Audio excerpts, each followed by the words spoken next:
नमस्कार, विठ्ठल बोलेमध्ये स्वागत। मी विठ्ठल पाटील। दीनानाथ मंगेशकर रुग्णालय सध्या चांगलंच चर्चेत आहे।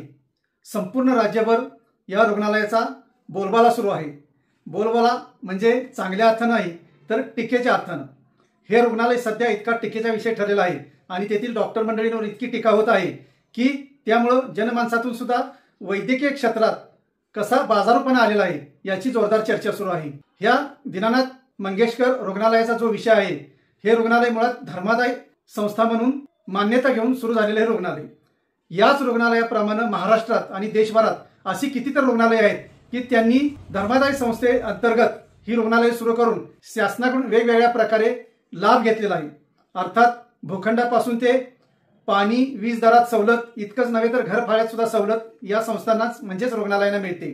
जी रुग्णालये खाजगी स्वरूपाची आहेत किंवा प्रायव्हेट लिमिटेड आहेत, यांना मोठ्या प्रमाणात वीज दर, पाणी दर आणि घर भाडाही तितकाच असतो किंवा इतर जे जे काही शासकीय कर असतील त्या सर्व करात अजिबात सूट नसते।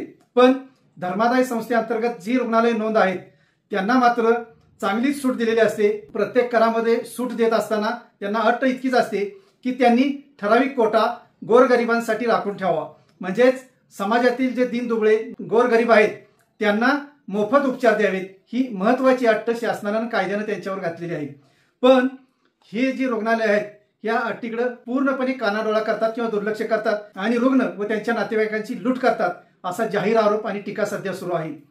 खरं तर ह्या धर्मादाय संस्थेअंतर्गत नोंद असलेल्या रुग्णालयांच्या बाबतीत बोलायचं झालं तर 2009 पूर्वी या रुग्णालयांमार्फत असे मोफत उपचार पुरवले जातात हे सर्वसामान्यांना माहिती सुद्धा नव्हतं आणि हे माहिती करून देण्याचं काम महाराष्ट्रातील एका अशा मंत्र्याने केलेलं आहे की त्यामुळेच आज या रुग्णालयांना रुग्णांसाठी ठराविक कोटा मोफत उपचार करावे लागतात आणि त्यासाठी त्यांना शासनाकडून देणगी स्वरूपात असो कर सवलतीच्या स्वरूपात असो निधी मिळतो। महत्त्वाची गोष्ट, कोल्हापूरचे कागल विधानसभा मतदारसंघाचे आमदार त्यावेळी राज्यमंत्री होते आणि विधी व न्याय राज्यमंत्री असणाऱ्या हसन मुश्रीफ यांनी ही फाईल वर काढली। ही फाईल म्हणजे कोणती फाईल तर धर्मादाय रुग्णालयांनी गोरगरिबांना मोफत उपचार दिले पाहिजेत, मोफत उपचार केले पाहिजेत। अगदी किरकोळ स्वरूपापासून गंभीर स्वरूपाच्या आजारांपर्यंत आणि शस्त्रक्रियेपर्यंत मोफत उपचार करण्याची अट या मोठ्या इस्पितळांना रुग्णांना आहे हे शासनानं सिद्ध केलेलं आहे। त्याबाबतचा कायदा आहे, त्याबाबतचा GR आहे, पण तो फाईलमध्ये बंद होता।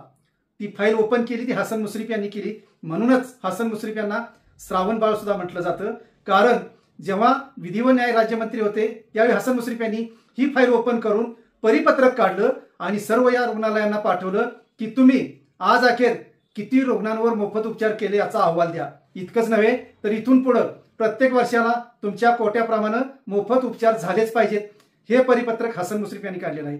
म्हणून हे जे सर्वश्रेय आहे हे अर्थातच हसन मुश्रीफ यांना जातं। यापूर्वी अनेक मंत्री झाले असतील, कॅबिनेट असतील, राज्यमंत्री असतील, या मंत्र्यांनी मात्र ही फाईल कधी वर काढलेली ऐकवत नव्हती किंवा सर्वसामान्यांपर्यंत ही माहिती पोहोचलेली नव्हती। ती माहिती मुश्रीफ यांनी जग जाहीर केली आणि रुग्णालयांना बंधन घातलं की तुम्ही ठराविक रुग्णांना गोरगरिबांना मोफत उपचार दिलेच पाहिजेत। मुश्रीफांना हे श्रेय का जातं तर त्या अगोदरच्या मंत्र्यांनी मात्र अशा जाहीर प्रकारे अशी वाच्यता केली नव्हती। कदाचित त्यापूर्वी सुद्धा या रुग्णालयाकडून काही जणांना मोफत उपचार दिले गेले असतील, पण ते राज्यकर्ते असतील, मंत्री असतील, आमदार खासदार असतील किंवा त्यांचे जवळचे नातेवाईक असतील एवढ्यांपुरतीच मर्यादित ही उपचार यंत्रणा सुरू राहिली होती, असाच त्याचा अर्थ नंतर काढला गेला। कारण मुश्रीफांनी जेव्हा ही फाईल ओपन करून सर्वांना जाहीररित्या सांगितलं की गोरगरिबांना मोफत उपचार मिळू शकतात, मोठमोठ्या रुग्णालयांचं नाव घ्यायला सुद्धा जे सर्वसामान्य माणूस घाबरतो त्या रुग्णालयात सुद्धा गोरगरिबांना मोफत उपचार मिळू शकतात हे मुश्रीफांनी ठामपणे सांगितलं आणि तसं काम करून घेतलं आणि तेव्हापासूनच या रुग्णालयांवर एक बंधन आलं। लोकांना माहिती झालं, सर्वसामान्यांना माहिती झालं, सोशल मीडियावरून याची वाच्यता मोठ्या प्रमाणात होऊ लागली। त्यामुळेच आज अशा रुग्णालयांना मोफत उपचार करणं बंधनकारक ठरलेलं आहे। पण आज सुद्धा काही रुग्णालये याबाबत टाळाटाळ करतात। टाळाटाळ केली की मग मात्र उद्रेक वाढतो, सर्वसामान्यातून टीका होते, सर्वसामान्यातून या रुग्णालयांच्या बाबतीत हरकती घेतल्या जातात आणि निश्चितच मग सरकारला याबाबत कारवाई करावी लागते।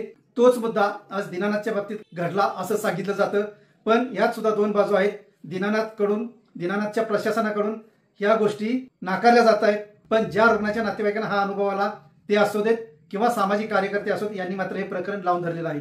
आता ज्या डॉक्टरांवर यावेळी टीका झाली किंवा कारवाई झाली त्यांच्यावर चौकशी समिती नेमली गेली, त्या समितीनं त्यांना क्लीन चिट दिलेलं आहे असंही आता सांगितलं जात असलं तरी ज्या संस्था जी रुग्णालय धर्मादाय कायद्याअंतर्गत नोंद आहेत त्यांना मात्र या ठराविक गोरगरीब रुग्णांना मोफत सेवा द्यावीच लागते हे मात्र निश्चित आहे. तसा कायदाच आहे आणि तो कायदा अंमलात आणायचं श्रेय निश्चितच हसन मुश्रीफ यांना जातं.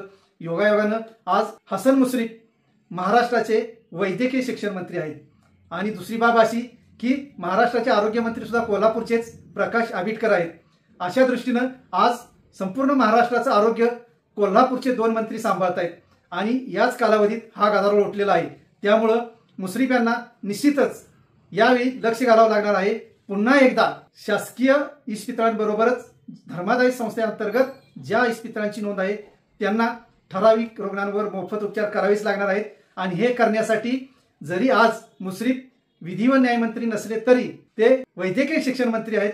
त्यामुळं काही संस्था हे त्यांच्या अंतर्गत येतात, त्यांच्या मंत्रालयाअंतर्गत येतात. त्यामुळे मुश्रीफांना सुद्धा अजून लक्ष घालावं लागेल आणि गोरगरिबांचा दुवा त्यांना मिळेल अशीच आज कागल कोल्हापूरसह महाराष्ट्रभर चर्चा आहे. धन्यवाद. असेच नवनवीन विषय ऐकण्यासाठी लाईक, सबस्क्राईब आणि बेल आयकॉनवरती क्लिक करा.